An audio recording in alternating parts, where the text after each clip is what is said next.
വീണ്ടും തുറന്ന് മൺചിത്രത്താഴ്. മലയാള സിനിമയുടെ ചരിത്രത്തിലെ തന്നെ നാഴികക്കല്ലുകളിലൊന്നായ മൺചിത്രത്താഴിന്റെ പുതിയ പതിപ്പ് തിയേറ്ററുകളിലെത്തി. അപ്പച്ചൻ സ്വർഗചിത്ര കോഴിക്കോട് എന്ന വിലാസത്തിൽ കിട്ടിയ കവർ പൊട്ടിക്കുമ്പോൾ അതിനുള്ളിൽ കുറേ സിനിമാ ടിക്കറ്റുകൾ, കൗണ്ടർ ഫോയിലുകൾ, ഒപ്പം ഒരു കുറിപ്പും. അപ്പച്ചൻ സാറേ, മൺചിത്രത്താഴ് എന്ന സിനിമ ഞാൻ 90 പ്രാവശ്യം കണ്ടു. അതിന്റെ എല്ലാ ടിക്കറ്റിന്റെ കൗണ്ടർ ഫോയിലാണ് ഈ കത്തിനൊപ്പം വെച്ചിട്ടുള്ളത്.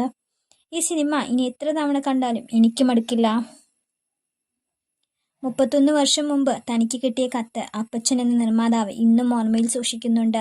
1993 ഇറങ്ങിയ മൺചിത്രത്താഴ് എന്ന സിനിമയെ 3 പതിറ്റാണ്ടിനു ശേഷം പുതിയ ദൃശ്യമികവിൽ വീണ്ടും തിയേറ്ററുകളിലെത്തിക്കുമ്പോൾ അതിന്റെ അണിയറ പ്രവർത്തകരെല്ലാം അതേ പ്രതീക്ഷയിൽ തന്നെയായിരുന്നു. എത്ര കണ്ടാലും മലയാളിക്ക് മടുക്കാത്ത മൺചിത്രത്താഴിന്റെ പുതിയ പതിപ്പും പ്രേക്ഷകർ ഇരുകൈയും നീട്ടി സ്വീകരിക്കുമെന്ന അവരുടെ വിശ്വാസം തെറ്റിയില്ല. മൺചിത്രത്താഴ് വീണ്ടും വെള്ളിത്തിരയിൽ തെളിയുമ്പോഴും നിറഞ്ഞ സദസ്സ് തന്നെയാണ് അതിന് സാക്ഷ്യം വഹിക്കാനെത്തുന്നത്.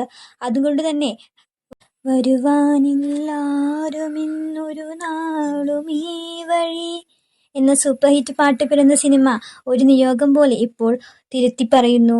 വരുവാനുണ്ട് ഈ വഴി വീണ്ടും. രണ്ടാം വരവ് ദൃശ്യവിസ്മയം തന്നെയായിരുന്നു. മലയാളത്തിലെ എക്കാലത്തെയും മികച്ച സൈക്കോളജിക്കൽ ത്രില്ലറായി വിശേഷിക്കപ്പെടുന്ന മൺചിത്രത്താഴിന്റെ രണ്ടാം വരവ് 4K ഡോൾബി ആറ്റ്മോസിന്റെ ദൃശ്യമികവിലാണ്. ഫാസിൽ സംവിധാനം ചെയ്ത ഈ സിനിമ ഇറങ്ങി 3 പതിറ്റാണ്ട് കഴിഞ്ഞിട്ടും അതിലെ കഥാപാത്രങ്ങളും കഥാസന്ദർഭങ്ങളും ഇപ്പോഴും പ്രേക്ഷകരുടെ മനസ്സിൽ മായാതെ തന്നെയുണ്ട്.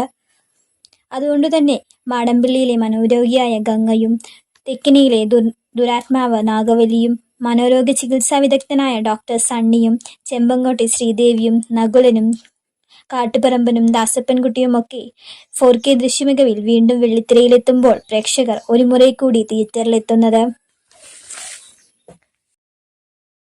സ്വർഗചിത്രയും മാറ്റിനി നൗ എന്ന കമ്പനിയും ചേർന്ന് പുതുരൂപത്തിൽ ഇറക്കുന്ന മൺചിത്രത്താഴ് ഓഗസ്റ്റ് 17-നാണ് തിയേറ്ററുകളിലെത്തിയത്. രണ്ടാം വരവിന് കാത്തിരുന്നവരെല്ലാം പ്രതീക്ഷകൾ ഒട്ടും തെറ്റിയില്ലെന്ന് പ്രഖ്യാപിച്ചാണ് തിയേറ്ററുകളിൽ നിന്ന് മടങ്ങുന്നത്.